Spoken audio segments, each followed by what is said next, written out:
Oi, eu sou o Felipe e antes da história, deixa eu te contar uma coisa. Eu tenho alguns livros publicados de forma independente. E se você curte histórias de terror, o link para elas vai estar aqui embaixo. No meio do caminho é a história sobre o amor entre um casal de usuários de drogas. Assim Disse o Universo é um conto sobre determinismo. Satanás em Ré menor é sobre o pior lado humano na hora do desespero. Fios de Horror são mais de 10 histórias perturbadoras e, claro, 3 Pesadelos, que foi meu último livro lançado. Confere lá, e se você já leu, não se esquece de deixar a sua opinião. Agora sim, desliga as luzes, coloca os fones de ouvido e vamos pra história. Faz um ano desde que os adultos da nossa cidade desapareceram, e as crianças já estão apontando o dedo pra mim.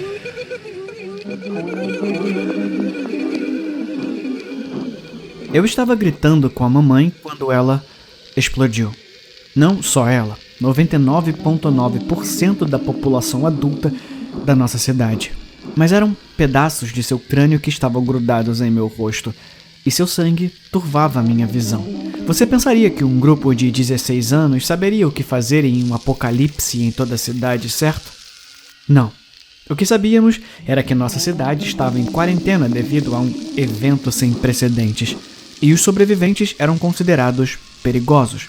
Cabeças explodiam sem explicação e éramos os únicos que restavam. Eu gostaria que os soldados ficassem. Eu gostaria que eles, pelo menos, tentassem nos ajudar e nos manter normais e sãos, porque prender um grupo de crianças fodidas por um ano definitivamente causou uma mudança significativa em nossas cabeças.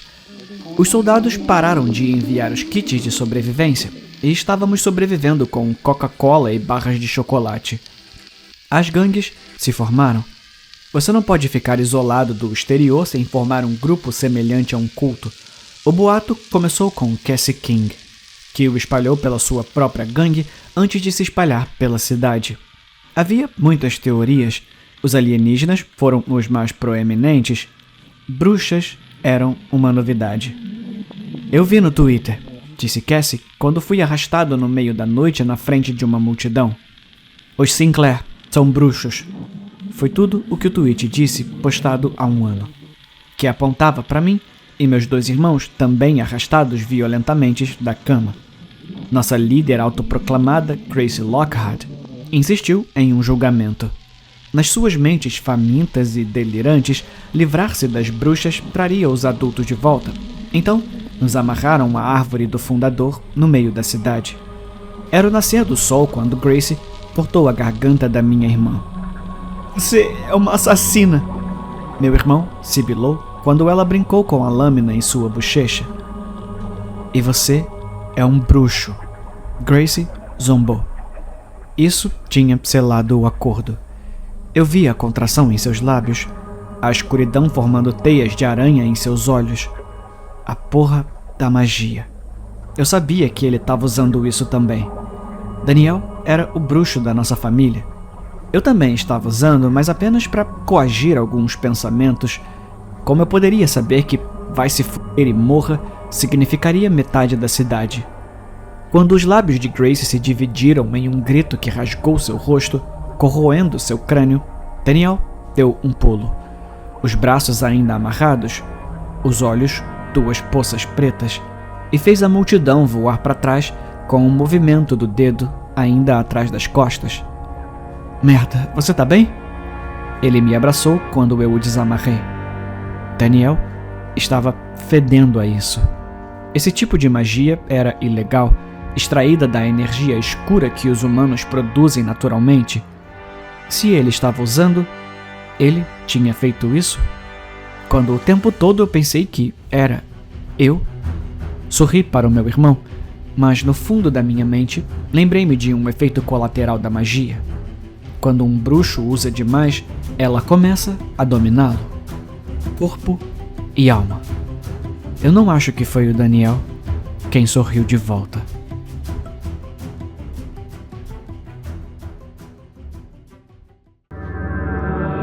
Estávamos procurando a criança perfeita para adoção.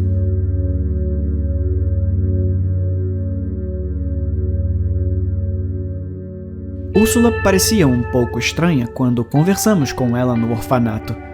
Parecia que ela estava um pouco perturbada, indo e vindo de casas diferentes devido a acidentes ocorridos em sua família que terminaram em mortes trágicas. Houve o incêndio que tomou conta de sua casa quando ela tinha 7 anos e sua família foi morta. Ela foi encontrada coberta de cinzas e chorando pela polícia. O incêndio teria sido causado por falha na fiação. Depois, houve o assassinato brutal de sua segunda família. Úrsula foi novamente encontrada soluçando incontrolavelmente, enquanto estava coberta de sangue. Um homem confessou o assassinato de sua família e foi preso. A assistente social nos contou tudo e nos aconselhou a olhar por outra criança. Ela só precisa de um pouco de amor e carinho, respondeu minha esposa com um rosto sorridente. Úrsula ficou muito feliz quando a trouxemos para casa há uma semana. Ela estava animada para ver seu novo quarto, bem como todos os novos brinquedos com os quais poderia brincar. Apenas certifique-se de ficar longe de problemas e você pode brincar com o que quiser, entendeu? Eu disse a ela, enquanto ela examinava uma faca afiada entre sua nova coleção de brinquedos. Você quer dizer que posso realmente brincar com isso? Ela perguntou, com um brilho nos olhos. Sim, claro que você pode. Que tal começar com o Daryl, o nosso vizinho ao lado? Ele tem me irritado ao longo dos anos. Eu amo você, papai, Úrsula expressou enquanto me abraçava, quase esmagando minha caixa torácica. Eu também te amo, Úrsula, respondi, pegando ela e a abraçando. Minha pequena serial killer. Eu acidentalmente plantei tomates no jardim da minha cunhada.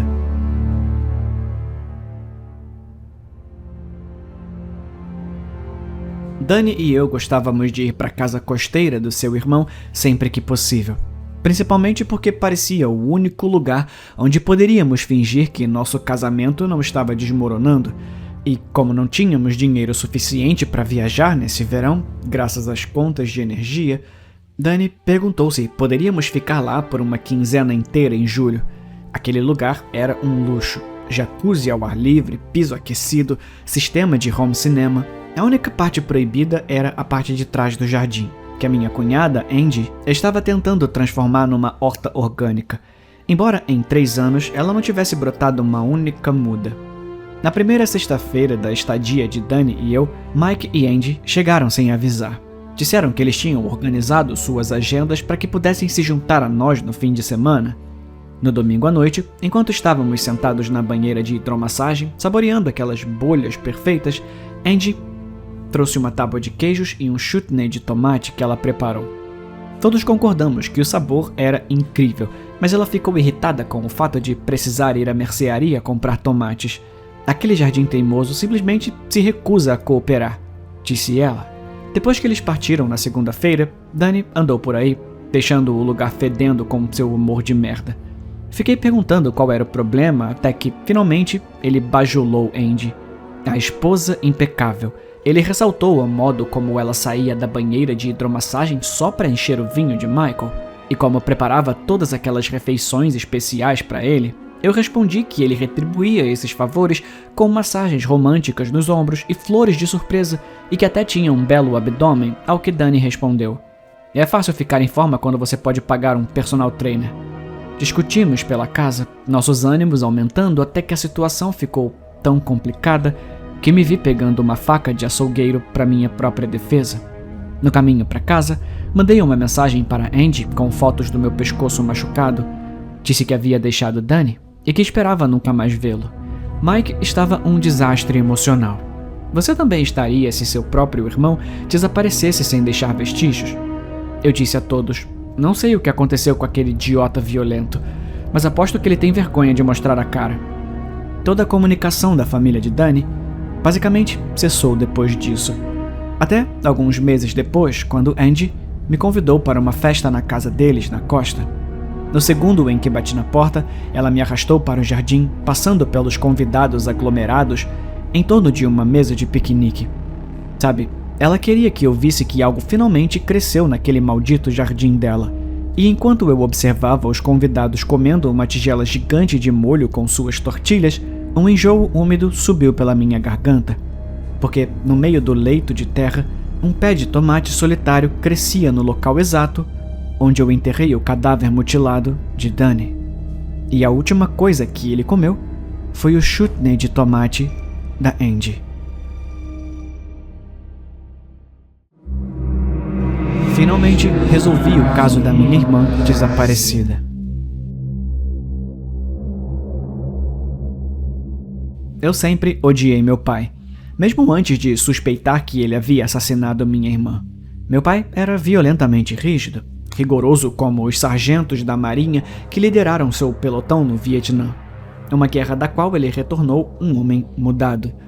Minha irmã mais nova e eu crescemos com medo do meu pai, mas ela tentou lutar com ele a cada passo. Finalmente escapei do seu terror quando fui para a faculdade em 1988. 2 meses depois, descobri que minha irmã havia fugido. Era mais correto dizer que ela desapareceu.